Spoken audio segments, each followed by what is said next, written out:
បាទសួស្តីបងប្អូនសិស្សានុសិស្សទាំងអស់គ្នាយើងនៅក្នុងវីដេអូមួយនេះគឺយើងនឹងមករៀនដោះស្រាយលំហាត់ដែលមាន3សំណួរពាក់ព័ន្ធទៅនឹងការសរសេរការបរិច្ឆេទតាមសូរ្យគតិបាទគណនាចំនួនម៉ោងធ្វើការសរុបនិងសំណួរចុងក្រោយគឺគណនាប្រាក់សរុបបាទដឹងថាធ្វើការ1ម៉ោង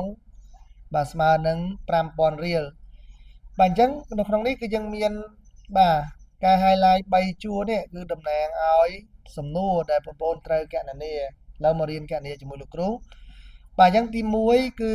យើងមានការបរិច្ឆេទស្រាប់ហើយគ្រាន់តែគេឲ្យយើងបំលែងវាទៅជាការបរិច្ឆេទតាមបាទតាមសូរ្យគតិបាទអញ្ចឹងពាក្យថាសូរ្យគតិហ្នឹងមានន័យថាយើងសរសេរវាជាទម្រង់ថ្ងៃទីខែឆ្នាំជាភាសាខ្មែរបាទអញ្ចឹងត្រង់នេះគឺយើងមានការបរិច្ឆេទស្រាប់ហើយគ្រាន់តែយើងបំលែងវាទៅជាបាទទម្រង់របស់សូរ្យគតិអញ្ចឹងដើម្បីបំលែងបានគឺយើង select ទៅលើថ្ងៃខែឆ្នាំដែលគេឲ្យនេះរួចយើងចូលទៅកាន់ number format បាទបន្តមកទៀតយើងបដូរពី date នេះមក custom បាទដោយសារតែនៅក្នុងកុំព្យូទ័រលោកគ្រូធ្លាប់វាយកន្លែង custom នេះរួចហើយអញ្ចឹងសម្រាប់បងប្អូនដែលអត់មានគឺយើងមើលទៅអត់ឃើញទេអញ្ចឹងយើងអាចវាយតាមនេះវាយតាមជួរនេះរបស់លោកគ្រូមកណាមានធៀបដុល្លារដក KM ក្បៀស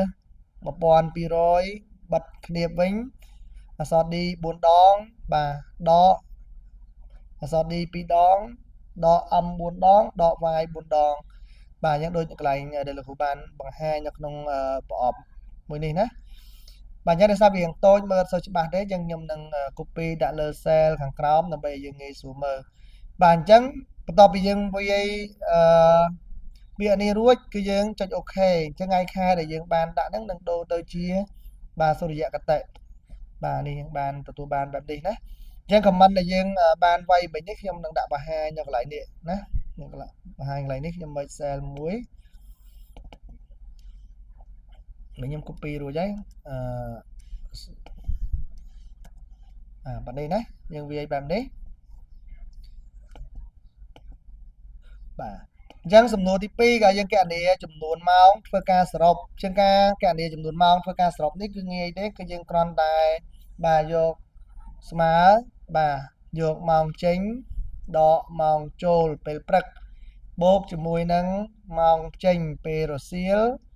ដកម៉ោងចូលពេលរសៀលជាងយើងទទួលបានចំនួនម៉ោងដែលពួកគាត់ធ្វើការបាទអញ្ចឹងសម្រាប់អ្នកធ្វើការទី1នេះគឺយើងធ្វើការបាន6ម៉ោងកន្លះបាទមាននៅក្នុងនេះព្រឹកឡើងប៉ុន្មាននេះ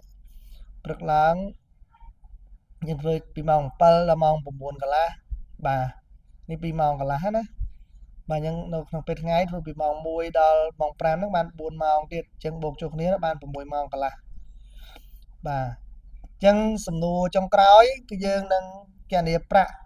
សរុបដែលគាត់ទទួលបានតើគាត់ទទួលបានប្រមាណនៅក្នុងមួយថ្ងៃហ្នឹងអញ្ចឹងដើម្បីគណនាប្រាក់សរុបយើងត្រូវដឹងថាតើ1ម៉ោងតម្លៃការងារគាត់បានប្រមាណអញ្ចឹង1ម៉ោងគាត់បាន5000រៀលអញ្ចឹងយើងធ្វើការគណនាដោយប្រើរូបមន្តស្មើបាទយើងវាយ hour ជាម៉ោងបាទ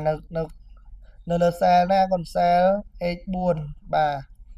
ទបន្តមកទៀតបិទវងកញ្ចក់វិញយើងចុចសញ្ញាផ្កាយតំណាងឲ្យគុណនឹងតម្លៃដែលគាត់ធ្វើការហ្នឹងមាន5000រៀលបាទបូកនឹងមីនិតបាទមីនិតគឺនាទីដោយសារគាត់ធ្វើការហ្នឹងមានគុណទេមានកន្លះម៉ោងអីទៀតបាទនាទីបាទយើងយក H4 ដដែលគុណនឹងបាទ5000ដដែលតែនៅកន្លែងនាទីនេះកុំភ្លេចចែកនឹង60បាទយើងត្រូវចែកនឹង60ទៀតដោយសារបំបែកពីនាទីទៅម៉ោងទៅចែកនឹង60បាទបន្តមកទៀតយើងចុច enter មកណា enter មកអញ្ចឹងយើងឃើញថាលុយរបស់គាត់នេះគឺចេញមក00អញ្ចឹង00នេះមិនមែនយើងគណនាខុសទេប៉ុន្តែដោយសារតែយើងអត់ទាន់បានដូរ format វាកន្លែង number format ត្រង់នេះគឺជា number format របស់ម៉ោងយើងទៅដូរវាទៅជាចំនួនគត់វិញជាលុយវិញណា